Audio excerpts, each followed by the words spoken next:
ce que tu as dit, j'ai la question, bon, je ne sais pas si nécessairement ce que tu veux savoir, c'est pourquoi, par exemple, vis-à-vis soit de moi, il y aurait une certaine confiance, et puis par rapport aux autres, il y aurait un peu plus de peut-être de prudence. Voilà, je ne sais pas si, ou bien si c'est le fait que je puisse, par exemple, mettre en garde des frères par rapport à ce que quelqu'un, par exemple, enseigne. Mais je veux dire que dans ce que tu dis, il n'y a, il n'y a pas de négation à faire. C'est que quand on est avec quelqu'un, quand on est avec quelqu'un avec qui on communie en général, il s'établit forcément une certaine confiance. Voilà. Et même les gens que nous voyons dans les autres communautés, souvent même que euh, on se demande pourquoi ils croient à telle chose, mais souvent c'est cette même confiance aussi qui les porte même à ne pas beaucoup se poser de questions même. Voilà. Bon, elle doit être contrôlée, la confiance en question. Elle doit être contrôlée. Elle n'est pas mauvaise, mais il faut qu'elle soit contrôlée. Ça veut dire qu'elle ne doit pas rendre aveugle. Voilà. Mais la confiance pour recevoir de quelqu'un est nécessaire. Voilà. Si effectivement j'écoute quelqu'un tout en étant moi-même dans une attitude où je ne suis pas sérénisé intérieurement, je ne peux pas recevoir vraiment de la personne. Donc, c'est une confiance qui est nécessaire pour recevoir. Mais en même temps, je dis qu'elle ne doit pas être aveugle. Voilà. Par exemple, l'Écriture nous rend témoin de ces Juifs qui étaient à Bérée, qui déjà écoutaient quand même ce que Paul disait avec beaucoup d'attention, avec une certaine sérénité, mais cette confiance ne les portait pas au point où on n'a pas besoin de vérifier. Si Paul dit, c'est que c'est vrai. Non. Par contre, si on a atteint un tel stade, ça, par contre, c'est quelque chose qui est reprochable. Voilà. Mais tant qu'on n'est pas à ce stade, je veux dire que tant qu'on peut encore examiner, on peut encore vérifier, il n'y a pas de problème pour ça. Voilà. Mais, je veux dire, quelqu'un qu'on n'écoute pas tous les jours, parce que moi, la confiance que j'accorde à Eric, même à toi, c'est la même chose que j'accorderais à, par exemple, un prédicateur chez qui je m'en vais, soit un jour pour écouter la parole de Dieu. Voilà, on ne peut pas m'en vouloir pour ça, parce que j'ai dit, c'est la confiance, ça se construit. Et il y a des choses que j'ai entendues, j'ai vues chez toi, qui m'ont porté à me mettre dans une certaine sérénité. Voilà. Donc, maintenant, cette sérénité, elle doit seulement pas être aveugle au point où maintenant, même là, tout ce que tu dis là, même si ça sonne mal, mais comme c'est toi, c'est que c'est vrai. Non, ça par contre, là, on tombe dans de l'idolâtrie carrément. Mais faut pas chercher à ce que même toi, c'est tel que tu m'écoutes et puis tu es dans une certaine confiance, même si tu veux donner ça à tout le monde, qu'on te prend tout à l'heure, qu'on te met, je vais dire, avec un prédicateur que tu écoutes pour la première fois, bon, naturellement, tu voudras peut-être, et surtout si tu l'écoutes et qu'il semble qu'il dit des choses qui sont un peu étranges, ça peut encore te mettre beaucoup sur tes gardes. Mais peut-être que c'est en écoutant jusqu'à la fin, une fois, deux fois, trois fois, que tu vas avoir un peu plus de tranquillité. Voilà. Les, les apôtres, quand Paul on dit qu'il a été converti, ils ont eu cette attitude aussi quand même oui, de prudence, voilà, vis-à-vis de lui. Donc je vais dire que c'est pas mauvais parce que quelqu'un qui, on le connaissait déjà comme un tueur, ou d'ailleurs, qu'est-ce qui prouve qu'il n'est pas en train de nous tromper là. Ils ont été prudents, voilà. Et ils n'osaient pas se joindre à eux jusqu'à ce que Barnabas, voilà, qui était quelqu'un aussi de confiance, aille vers eux pour dire non, il est digne de confiance. Et puis ils l'ont reçu. Donc je vais dire que ce n'est pas mauvais. Voilà, ce n'est pas mauvais, cette sorte de prudence. Voilà. Mais celui avec qui tu es beaucoup plus longtemps, c'est normal que tu arrives à un stade où tu as une confiance un peu plus grande. Mais je veux juste dire que cette confiance-là ne tombe pas, voilà, dans le travers de l'aveuglement au point où, voilà, maintenant, là, tout ce qui dit est vrai. Et puis, après, demander euh, aux frères assemblés que je suis, je prends l'exemple sur ce que tu as dit, un enseignement que tu as écouté quelque part, il ne faut pas que s'asseoir pour comme avoir mon cachet. Ça veut dire que, voilà, c'est moi, j'ai caché, si c'est bon, c'est pas bon. Non, c'est pas cela, voilà. Mais ce n'est pas mauvais dans le sens où tu es en train d'apprendre aussi auprès de ce frère. Ce n'est pas mauvais, surtout que ce que tu as écouté là, si tu estimes que tu n'as pas suffisamment d'éléments pour toi-même déjà juger de sa conformité à l'écriture, c'est pas mal de demander. Voilà. Moi, par exemple, c'est même pas que d'enseignement. Par exemple, moi, je viens, le frère Eric, j'ai une situation dans l'œuvre qui m'arrive. Bon, je viens, je dis, Eric, voilà, je sais pas, voilà, dimanche passé, voilà une telle situation. C'est vrai, c'est pas que je n'ai aucune pensée, mais c'est pas mauvais. Qu'est-ce que tu penses de ça? Eric me dit, non, mais ça, moi, tel que je vois, c'est qu'il faut qu'on agisse comme ça. Je dis, ah, c'est que c'est bon, c'est comme ça que je pense, et ça me solidifie dans ce que je veux faire. Donc, ce n'est pas mauvais, voilà, parce que c'est une situation, par exemple, qui était beaucoup délicate. Et une situation délicate, je peux, moi, la juger peut-être en n'ayant pas pris en compte certains points ou bien certains angles qui peuvent donc fragiliser aussi mon jugement. Mais en demandant à Eric, en demandant peut-être à une deuxième personne de qui j'ai aussi quand même certaine estime, c'est qu'ils vont dire, si ça va vraiment dans le sens de ce que j'avais aussi dit, bon, ça me consolide. Je me dis que je ne suis pas en train de faire quelque chose.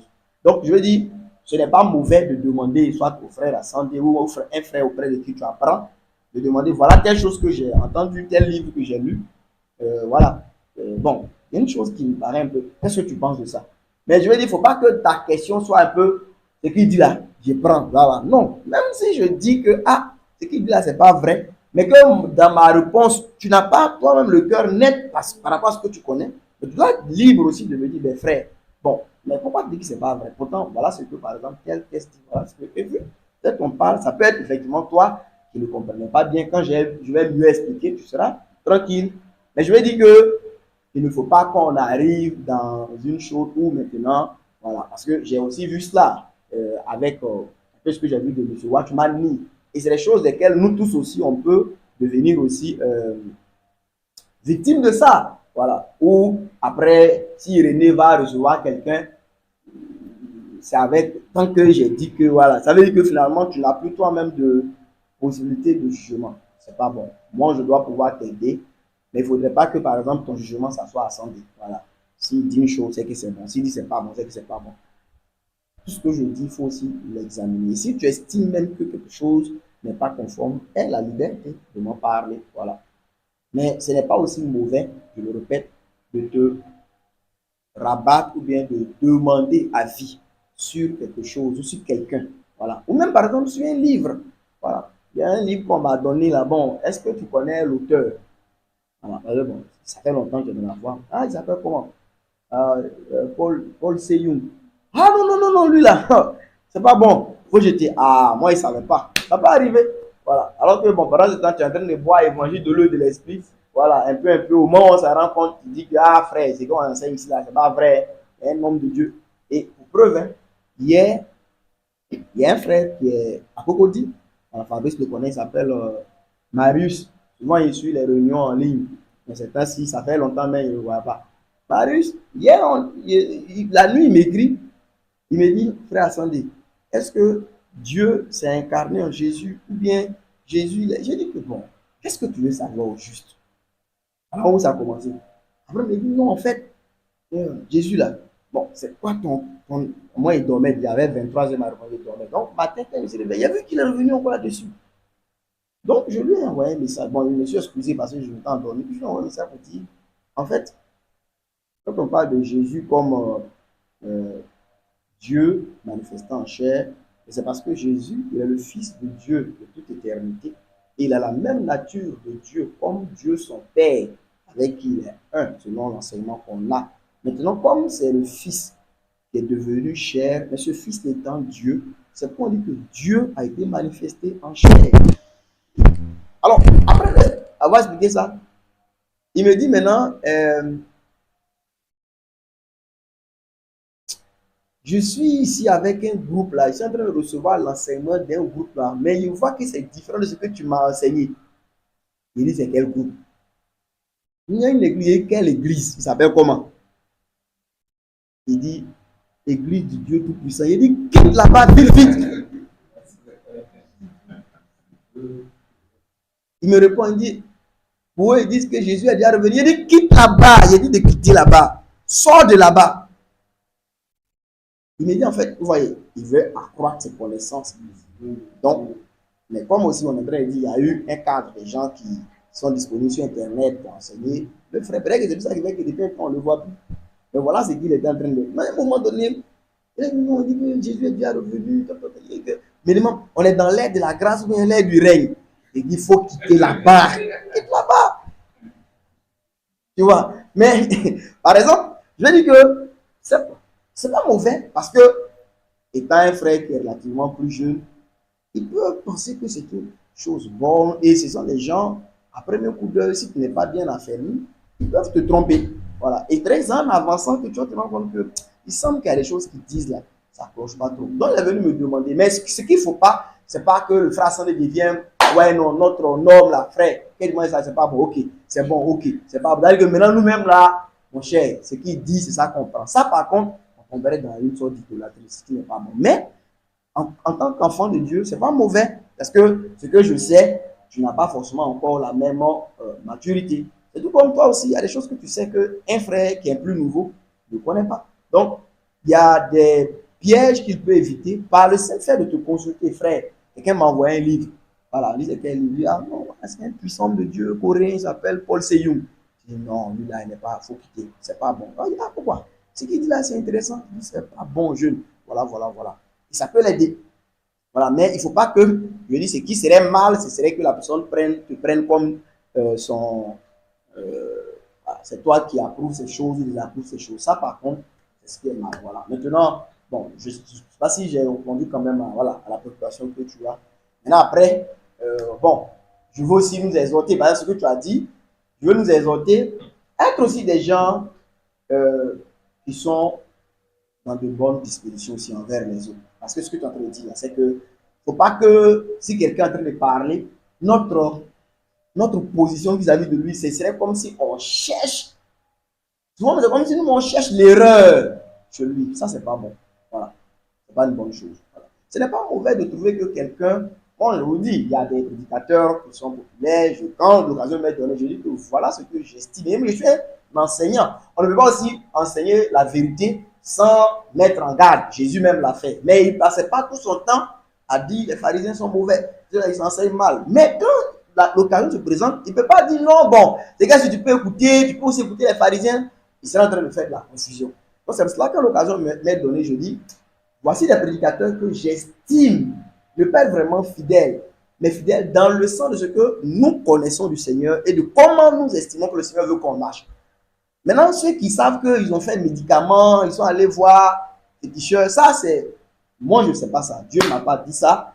Mais moi, je juge de ce que je vois comme fruit, comme enseignement. Je dis que moi, je trouve que ça, ce n'est pas des choses qui vont avec ce que le Seigneur a enseigné. Maintenant, mais un tel prédicateur, si tu l'écoutes un jour, il ne faut pas que tu sois un peu dans la posture de, à la limite, tu attends des erreurs, tu veux des erreurs. Même quand il dit même, si un jour il donne une exhortation, même sur quelque chose de simple, où il n'y a pas de problème, tu veux forcément montrer qu'il s'est trompé, ça deviendrait une attitude. Parce qu'on dit que nous devons être dans l'amour. Et cet amour-là, ils ne soupçonnent pas le mal, ils ne cherchent pas, ils ne fouillent pas. Voilà. Mais si la personne, pendant qu'elle est en train de parler, dit manifestement une chose contraire à la volonté de Dieu, ben, on réagit sur ça. Voilà. Mais il ne faut pas qu'on soit dans l'attitude en fait, de quelqu'un qui cherche forcément à voilà, trouver le mal. Ce serait une manière mauvaise de marcher. Ou même souvent, si la personne même ne dit rien de mal, souvent on poserait des questions, voilà, pour l'envoyer finalement à dire ce qui est maladroit, pour que finalement, et ça, les gens ont fait ça beaucoup avec Jésus, notre Seigneur. Et ça, nous, on ne doit pas copier ça. Voilà, c'est ce que je voudrais dire par rapport à ça. Voilà. Oui, alors, après cela, je reviens à, j'étais en train de dire quelque chose, il semble que après, avant la question du frère, oui, non, pour 25, j'en ai déjà parlé, mais vas-y. Non, je veux dire que, bon, après, c'est normal, hein, ces inquiétudes, parce que même, il ne faut pas penser que le droit chemin que le Seigneur donne, il y a des trous à côté. Donc, il faudra marcher avec prudence. C'est pourquoi, par exemple, je dis, il ne faut pas qu'on cultive déjà nous-mêmes des choses qui vont nous conduire forcément dans ces genres de dérives.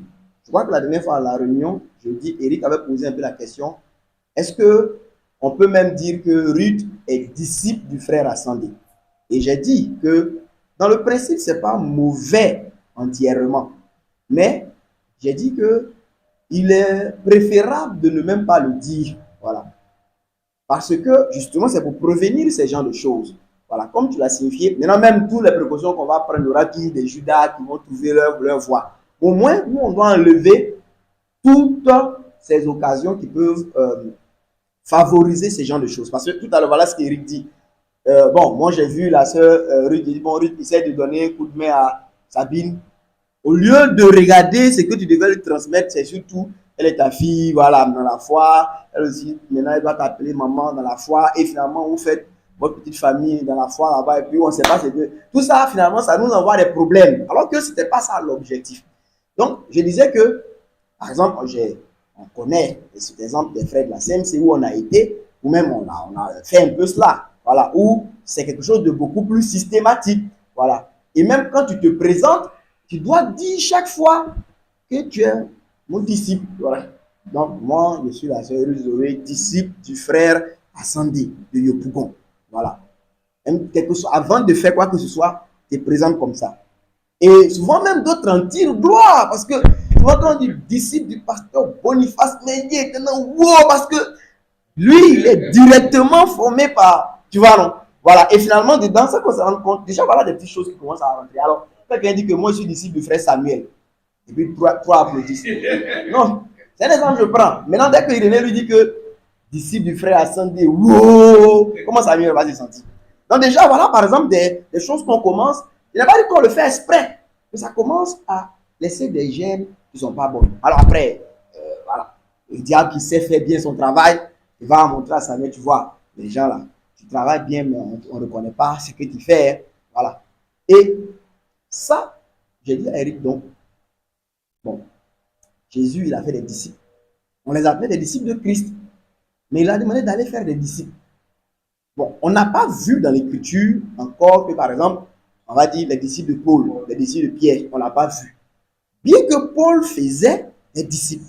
Et même, il avait des gens qui lui étaient clairement associés, qu'on pouvait clairement même voir dans la position de disciple de Paul. C'est-à-dire que c'est Paul qui était en position de maître par rapport à eux, même s'il recevait de tout le monde, mais les Timothée, les Tites, c'est des gens qui étaient beaucoup plus à l'école même directement de Paul, vu qu'il pouvait dire à Timothée ce que tu as entendu de moi, ce que voilà. Mais j'ai dit l'appellation qu'on s'en garde, parce que justement, quand on commence même à appeler comme ça là, mais voilà en fait des problèmes que ça va commencer à envoyer. Voilà, parce que je dis que le diable connaît son travail et notre chair là est trop forte. Voilà. Donc, j'ai dit, moi je suis le frère Ascendé. Que j'encadre le frère Irénée, jusque-là, on s'appelle frère, homme de Dieu. Quand on m'appelle homme de Dieu, on m'appelle homme de Dieu. Frère, ça va? Oui, ça va, frère Saint. Frère Irénée. Voilà, on est ensemble comme ça. Mais, c'est surtout ce qui est important, c'est la compréhension de ce que nous sommes en train de faire et les bonnes dispositions du cœur. Point. Ça nous garde. Le frère, voilà, par exemple, il peut me poser des questions. Voilà. Bon, il a de la liberté de parler. Et même si je trouve même que, moi, même s'il parle que je trouve que le dimanche, je disais à Eric, que même si tu ne faut même pas prendre de gants. Si je discerne même que le frère, souvent, il prend un peu de gants, peut-être pour ne pas trop m'écorcher, moi-même, je l'encourage. Je dis non, il ne faut pas prendre des gants. Parce que c'est toutes ces choses-là qui vont aussi nous préserver de pouvoir virer dans des erreurs comme ce que tu es en train de me dire. Parce que les gens qui ont commis des erreurs là, certains étaient meilleurs que nous. Voilà. Mais ils n'ont pas, je pense que nous exhorter par rapport aux petites appellations, aux titres là. Ils n'ont pas forcément dit je le veux. Mais laissant des petites choses à la longue, ça envoie des comportements qui sont pires. Donc, ce que tu dis est une chose certaine. Et si je commence à discerner ça chez quelqu'un, je ne dois pas prendre plaisir à ça. C'est-à-dire que prendre plaisir dans le fait que, voilà, lui, quelqu'un, il est un peu béni, oui, tout ce que je dis, il fait, tout ce que. Non. Voilà, je dois lui dire que non, c'est le Christ que tu suis. Voilà, ce que j'enseigne là. Tu dois le recevoir dans la mesure où c'est conforme à la parole de Dieu. Tu l'examines. Voilà, je suis un frère qui est encore faillible. Voilà. Donc, je m'efforce de donner quelque chose de droit et c'est ce qui est normal. Mais je ne suis pas un frère qui est sans défaut. Et je me rappelle, je vais dire aussi au frère Eric que j'aime qu'on puisse marcher comme cela. Il ne faut pas qu'on soit dans une affaire où gens ne peuvent pas se parler. Mais en même temps, on dit qu'on va aller réformer toutes les églises qui sont autour de nous. Alors qu'entre nous-mêmes, on ne peut pas se parler. Voilà, je trouve que quand on a déjà raté cela, tout ce qu'on est en train de faire dehors là, c'est inutile. C'est pourquoi je disais tout à l'heure que quand on ne s'applique pas déjà aux moyens généraux que le Seigneur a donnés, ce n'est pas ce qu'on en bas la main qu'on va bien faire. Donc, gardons ces choses. Après, bon, on avance. Il y a des défauts qui vont apparaître. Avec la grâce de Dieu, on va les corriger. Mais déjà, ces points qui sont relevés, faisons attention à cela. Nous-mêmes marchons avec prudence, voilà, avec simplicité, avec humilité. Gardons nos cœurs de l'attachement aux titres, aux honneurs. Et nous aussi, voilà, sachons respecter les frères, mais ne les idolâtrons pas. Voilà, sachons apprécier les grâces chez les uns et les autres, mais ne devenons pas idolâtres, voilà, au point où c'est leur personne, comme tu l'as dit. Parce que moi, c'est aussi une chose que j'approuve de ce que tu dis. Moi, ce que j'ai appris du frère Michel, qui est conforme à la parole de Dieu, je la garde. Si par malheur, même demain, il arrive que Michel et moi, il y a un problème entre nous qui fait que ça ne marche pas, mais si je renverse, c'est que ça veut dire que c'est lui que je suivais, ce n'était pas vraiment le Seigneur. Parce que si c'est la parole du Seigneur que j'ai examinée, j'ai trouvé qu'elle enseigne, par exemple, que je dois être quelqu'un de doux et que j'ai accepté la douceur. C'est pas parce que demain, Michel et moi, il y a eu un problème et que même qu'on ne peut plus marcher ensemble, qu'il renverse maintenant le principe de la douceur. Ça veut dire que, comme tu l'as dit, c'est que j'étais plutôt le suiveur de Michel et non pas le Christ que je suivais. Alors, je m'arrête pour passer la parole à la sœur Carole. Les Samaritains ont dit à la femme, ce n'est plus. Voilà. Ils n'ont pas dit ce n'est pas, sinon ils mentiraient, vu qu'elle est venue parler d'abord. Ils ont écouté. Ce n'est pas mauvais de pouvoir être éclairé, d'être engagé dans les choses du Seigneur par le moyen de quelqu'un. Mais on ne doit pas rester que sur ça. Ça veut dire que toute notre vie chrétienne là, c'est la femme samaritaine, est-ce qu'elle a dit ça, toute notre vie chrétienne. Donc le jour entre elle et moi, il y a un problème, on n'est plus chrétien. Non, non. Elle a dit, ça nous a touché, on a allé, nous, on l'a écouté, on reconnaît qu'il est le sauveur. Donc ce n'est plus, et plus les frères arrivent à dire, frère Sandé, ce n'est plus à cause de ce que tu dis, moi ça me réjouit. Et chaque serviteur de Dieu devrait être réjoui quand les frères, plus ils grandissent même là, plus ils arrivent à se détacher. Voilà, je vais dire se détacher, volant de leurs ailes, pouvant dire ce n'est plus, ce n'est plus, ce n'est plus. On n'a pas dit ce n'est pas, parce que hier tu as été, et même tu continues, mais qui dit ce n'est plus? Si aujourd'hui, je m'habille comme ça, là, c'est pas parce qu'il craint de te croiser à Saint-André, non. Voilà. Moi-même, j'ai vu que c'est la volonté de Dieu. Il y a des sœurs là, quand elles viennent, elles s'habillent de cette façon, et puis après, voilà, surtout qu'elles craignent de te croiser à Saint-André. Sinon, si c'est pas ça là, si demain elle a eu l'occasion d'aller à Korogo, où elle sait que là-bas, votre affaire n'est pas là-bas, elle va s'habiller là même, vous serez étonné. Alors ça, quelqu'un comme ça, la personne, comme tu as dit, n'est pas entre sur Christ. Voilà. Mais si c'est le Christ, je vérifie. Si je ne suis pas encore éclairé, je cherche le Seigneur. Mais dès que je suis éclairé que c'est la volonté de Dieu, même si le frère Paul a dit, si lui-même il revient après pour dire que ce n'est pas Jésus qui sauve, les Galates là, ils disent que non, ça c'est toi qui es en train de t'égarer. Nous, on reste. Voilà. Mais s'ils disent que ce n'est pas Jésus qui sauve, hier ils disent Jésus sauve, on dit Amen. Jésus sauve pas, on dit Amen. Ça veut dire que vous là, votre affaire n'est pas claire. Alors, on a de nos jours, hein, la soeur, sur les réseaux sociaux, quelqu'un fait un faux miracle. Les gens parlent, vous voyez non? Et puis on vient les insulter. Après, lui qui avait un faux miracle, il dit que non, il m'excuse. Et puis on dit Amen. Donc, ça veut dire que nous qui sommes là, nous là, on n'a aucune position. Notre position là, c'est la position du daddy. Si il ment, on dit Amen. Il dit à l'élémentaire, il dit, on savait, daddy, on savait que tu es humble. C'est-à-dire que on voit l'humilité. Voyons, quand il mentait, on disait qu'il ne ment pas. Quand il dit je mens, on dit on est humble. On disait l'humilité. Voyons. Bon. Ça là, nous, des gens comme ça là, c'est pas bien. Monsieur Ivan Castano, je me permets le nom pour juste donner un exemple. Il a menacé, voilà, je ne sais pas si c'est des activistes, cyber-activistes là, il leur donne 3 mois pour être frappé, tout ça. Et il a été établi sur la francophonie. On dit Amen, Amen. D'autres sont venus dire que ce qu'il dit là n'est pas bon. Comme habituellement, ils sont venus agresser ceux qui disaient ça. Quand il revient après pour dire non, vraiment, bon, en 3 mois là, c'est 3 mois pour rencontrer l'amour de Dieu. Mais vraiment. Bon, en fait, finalement, vous là, vous n'avez aucune position. Voilà. Hier, des gens, comme on a la fabrication de l'eau qui devient feu là. Quand c'est sorti, les gens sont venus dire que c'est faux, c'est procédé chimique. Les enfants spirituels sont venus dire que vous là, les jaloux, après eux-mêmes sont venus faire un discours diplomatique. Voilà, parce que ça, c'est pas de la repentance. Voilà.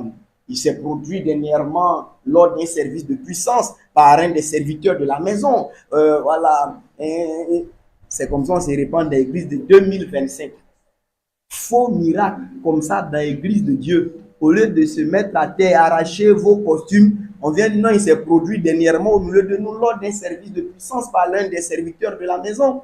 Voilà, désormais nous allons prendre des mesures un peu plus, voilà, pour l'encadrement un peu plus. Ça, c'est repentance qui est là. C'est repentance qui est là. On vient de dire que pardonnez-nous, on a fait du faux, il y a un magicien au milieu de nous, on ne savait pas. C'est quoi qui fait qu'Esdras a arraché sa barbe là? Nous là, on vient, on se répand en costume, et puis on est bien limité. Comment on peut se repentir en étant bien limité? Il y a ces crises de maintenant. Et c'est que les gens ne peuvent pas comprendre. On ne peut pas se repentir, et puis on est un costume 4 pièces, bien limité comme ça. Et puis on a même repentance, on a écrit. Et il s'est passé dernièrement lors d'un service de puissance. Même dans repentance, là, on se vante encore. Par l'un des serviteurs de la maison. Oh, ouais, église de maintenant, là, on fait peur. Vous avez fait faux trucs, procédés chimiques, remuer truc. Et les gens, vous avez brûlé leurs problèmes. Ils ont dit Amen. Ils ont pleuré. Bon, ceux-mêmes qui ont fait ça là, ayez pitié d'eux. Parce que quand vous avez venu, quand ils voient après que, dont leurs problèmes ne sont pas brûlés, ayez pitié d'eux. Ils doivent venir lors d'un service de puissance par un serviteur de la maison. Voilà. Désormais, nous, au corps de Christ, ceux qui ont été heurtés dans leur sensibilité, vous voyez, nous présentons nos excuses. Pourquoi? Et puis on dit ça, c'est repentance. Vous voyez, je reviens pour dire, permettez-moi. Il y a eu quelque temps derrière. Ouais, quand je me dis ça, quand la femme de M. Marcelo est décédée, bon, on nous a dit qu'elle est morte pour un réveil spirituel. Voilà, elle est morte pour réconcilier les apôtres avec les prophètes. Elle est morte, vous voyez, pour. Vous n'avez pas entendu cela? Ça a réconcilié, par exemple, Tatou qui est un prophète avec Marcelo qui est un apôtre. Voilà, et bon, vous voyez, ça réconciliait, ça crée un moment de réconciliation entre les Castanou, les Tatou, les Sanogo, parce que voilà, dans un temps, les apôtres combattaient les prophètes, voilà, et ça c'est entre eux là-bas. Permettez-moi l'expression, voilà, parce que, bon, nous autres, qui sommes-nous? Voilà, et nous on se combat pas, voilà. Mais il y a un combat, il y avait un combat entre les apôtres et les prophètes. Alors, bon, les gens ont dit ça, c'était faux, c'était faux. Voilà, elle n'était pas morte pour créer un réveil spirituel, c'est faux. Maintenant, les gens parlent de ça. Voilà, parce que finalement, même son problème là, même, ça a été soulevé comme non, réveil spirituel, tout le monde a oublié ça. Mais pendant ces temps-là, tout le monde a commencé à dire que Joël Tatou s'est repenti. Oui, je veux que Joël Francis Tatou se repente, je le veux. Voilà, le ciel de Dieu est grand, sa longanimité est profonde, sa miséricorde est grande, et moi-même, j'espère avoir miséricorde. Donc, je voudrais bien que cet homme ait miséricorde. Mais ce qu'il a fait là, ça, c'est pas la repentance. Quand on a enseigné dans l'église abracadabra, quand on a fait le faux, quand on a attrapé les gens qui sont à l'hôtel, ils sont nus, en pleine pièce, mon fils, mettez-vous à genoux là, là vous êtes nus, sur un drap blanc, dans l'hôtel. Quand on a vu tout ça là, la repentance, c'est pas vraiment, j'ai enseigné des choses sur la chair ici, des choses qu'on ne devrait pas enseigner.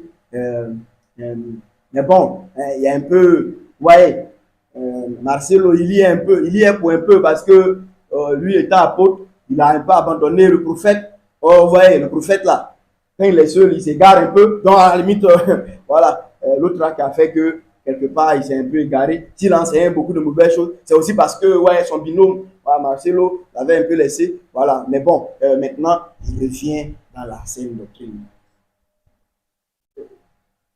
C'est vraiment quelqu'un qui a enseigné la magie, qui a enseigné sortie de son corps, voyage astral, abracadabra, les faux miracles miracles monnaie.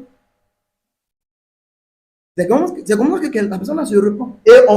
Et moi, j'avais vu dans le temps un frère, voilà, j'étais son nom, qui avait partagé, voilà, j'ai commenté pour dire que ça, c'est de la repentance. Après, il a supprimé son poste et mon commentaire, il a tout supprimé.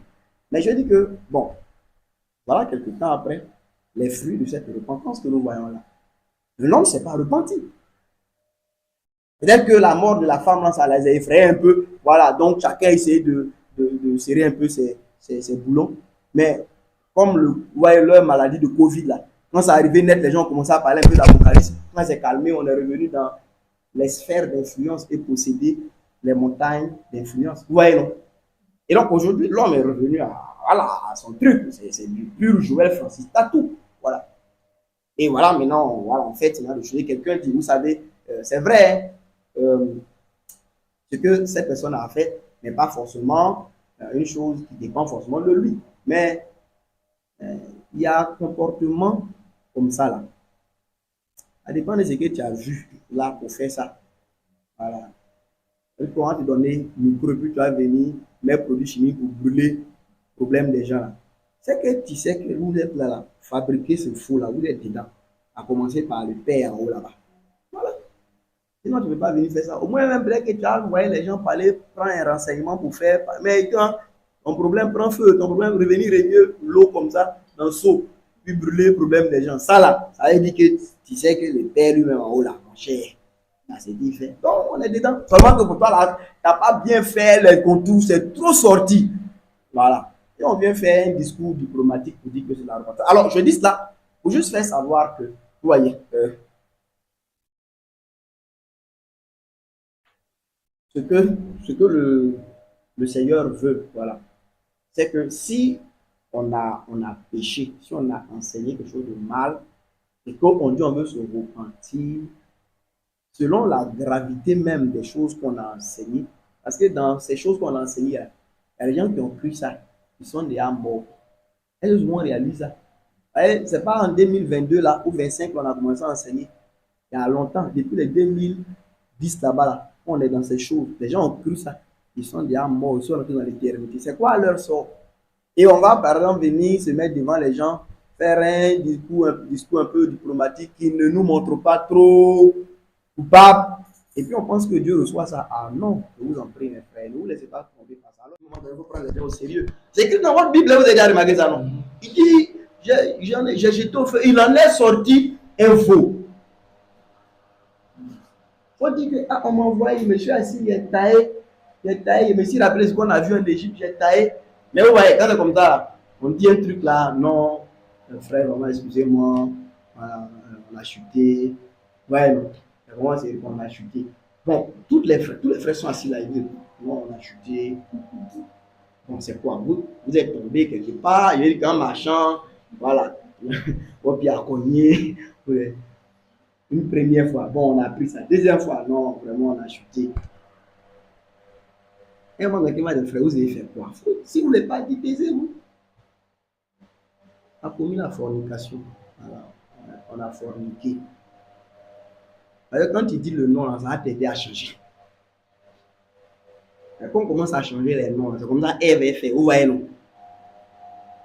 Arbre, là, Dieu a dit, on appelle ça arbre de la connaissance du bien et du mal. La donné nom. Mais quand elle parlait, le serpent, là, elle dit non, l'arbre qui est au milieu du jardin. Vous voyez comment le nom est joli. Donc, comme dans les noms, par exemple, on dit que IVG, vous voyez, non?